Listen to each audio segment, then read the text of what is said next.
My height was barely enough to reach the handle on the top cabinet, but I was already 2 heads taller than the others. I must have been about 7 or 8 years old then. My classmates, Jack and Tom, and I often wandered around the outskirts of town. We climbed in garages, in trees along the highway. We invented silly games for ourselves. I don't know where our parents were looking. They probably didn't care where we were or what we were doing. It's hard to imagine now that 3 boys would roam wherever they pleased and only return home by evening. I remember how Jack suggested exploring a new place, going a little further than usual. The chubby-cheeked friend sat on a fallen tree, poking the ground with a stick. "It's boring," Tom said, drawling. "Let's go to the water pump. Drink some water," I suggested. Tom, throwing the stick aside, jumped to his feet. "I know, let's go there." He pointed somewhere into the field. "There. And what are we supposed to do there?" Tom asked, displeased. "I think Mom said there's a spring. We can check it out and drink from it." The idea was questionable, but we went to find water. The sun was hiding behind heavy clouds, and the air was saturated with heat. The field turned out to be larger than it looked from a distance. We walked along the path for about half an hour and got drenched. I only thought about how much I wanted to drink. "Quiet," said Tom. "Do you hear that?" I focused on the sounds. Water was splashing somewhere nearby. "There's the spring," Jack shouted, and we ran off the path into the bushes. The icy drink filled my throat. We greedily gulped the water, cupping it in our hands. I washed my face and neck. It felt less hot. Behind us, a rumble was heard. Then another. The sky was tearing apart from the thunderstorm. "It's going to pour soon," I said. "Let's get back to the city quickly." "We won't make it," Jack replied. I felt a heavy drop fall on my t-shirt. Then another fell on my head, then on my arm. The downpour gushed like a wall. We ran back onto the path. The sky turned black. It seemed like night, although it wasn't even dinner time yet. "Looks like the rain is for a while," said Jack, completely soaked. "Well, since we're already wet, why hurry?" Tom raised his hands and made a few dance moves. I laughed, but another thunderclap made my heart sink into my heels. Maybe we should go home after all. "Jack is scared, Jack is scared." Jack started singing a catchy song about me that he made up himself. "I'm not scared of anything," I defended myself. "It's just cold." My classmates noticed a tree standing in the middle of the field. It seemed to be a white oak, maybe a linden. It's hard to tell from a distance. "They say lightning strikes the tallest object," Tom said. Tom had heard that. "You better sit down," Jack laughed. Lightning would split the dark sky. We were awfully curious if a lightning strike would hit that solitary tree or not. The wind was bending the tall right towards the ground. Clouds of dirt stuck to my feet and slippers, and streams of water ran down my clothes and hair. We counted the seconds from the flash of light to the loud clap of thunder. "Wow," I said. "Did you hear that? It hit like it was right next to us." I didn't even have time to count to 7. "You're counting too slowly," Tom replied. I managed to count to 9. "And I got 12, Jack boasted. "You can't rush either," I argued. "Remember how Isabella taught us? You need to insert the letter and between the numbers for it to be correct." "Yeah, and you, it seems, counted not and but and, since you got 6. Tom was wringing water out of his t-shirt. "It's time to go home," I reminded them. The storm flashed again. I looked intently at the tree. Missed again. I don't know what we were hoping for. The tree had been growing there for decades. It had survived hundreds of rainy days. Why should it suddenly, for our amusement, be shattered into splinters by a strike? And then, all of a sudden, I noticed some figure at the very edge of the field, just a dark, motionless dot, seemingly a person. I wasn't thinking about anything, I just noticed it. But then the storm flashed again, and it seemed as if the figure had instantly moved from the edge of the field. Now it stood closer. One could see that this point had legs and arms, meaning it was a person. But he couldn't have jumped like a grasshopper, covering a large distance in a second. I started watching this point, waiting for it to move again. The guys were shouting, not paying attention to me. There was a rumble, and the dark spot moved again by 30 steps. I immediately understood what was going on. It only moved to the sounds of thunder. Now one could make out a head, arms, a female figure in a long skirt, and it seemed she held something in her hand, like a pole. I shouted to my friends, Guys, guys, look there. Do you see the old woman?" Jack and Tom ran up to me. "So what?" Someone asked. "Look, lightning will strike now and—" I didn't manage to finish. Lightning flashed over the field. I wanted to follow the movement with my eyes, but this woman was as fast as lightning itself. Now she had moved another 30 steps, and one could discern the bright spot of her face and the fold in her long dark skirt. It was definitely a woman with a long pole in her hand. How did she run like that? Yurik asked squeakily.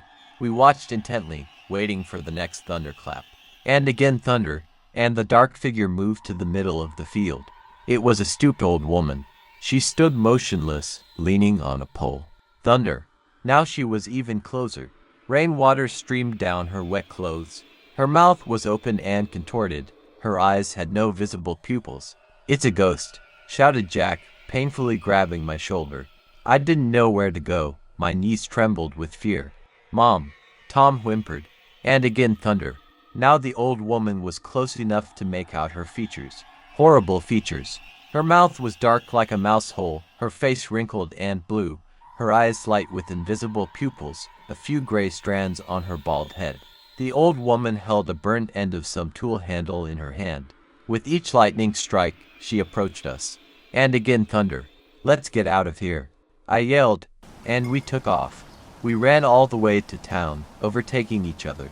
By then, the rain had lessened, and the thunder had subsided. I kept looking back, afraid that the old woman was still pursuing us. My heart was pounding anxiously. I wanted to go home, to my parents. It was always calmer next to them. There were deep puddles in the city. The wet t-shirt made my body shiver from the cold. Light had appeared in the apartment windows. Jack and I said goodbye to Tom and walked down the twilight street together. I'll probably get in trouble with Mom. I sighed sadly about getting wet while playing outside until evening. If I get sick, she'd kill me. "What if you say we were at Tom's place and you only got wet now?" Jack suggested. "Don't mention going to the field and what we saw there." So I did. Luckily, Mom didn't bother to check those tall tales. That night, I had trouble sleeping. I remembered the day that had passed. It seemed scary and somehow unreal to me. The raindrops became less frequent. The bad weather had subsided.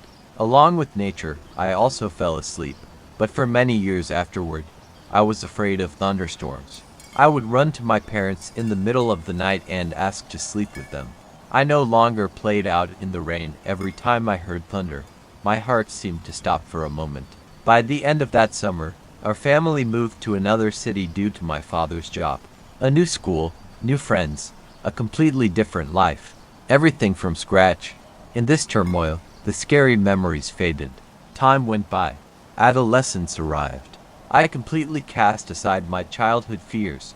I forgot all the old wives' tales and became a staunch skeptic. I remained so for many years. Since then, I had grown a lot, in every sense. I stand at 1.90 meters tall, and I am that guy who hits his head on light fixtures. After school, I enrolled in a culinary academy. Yes, Mom almost went crazy when I decided to dedicate my life to cooking. Did I know anything about it? Hardly. I just liked good food.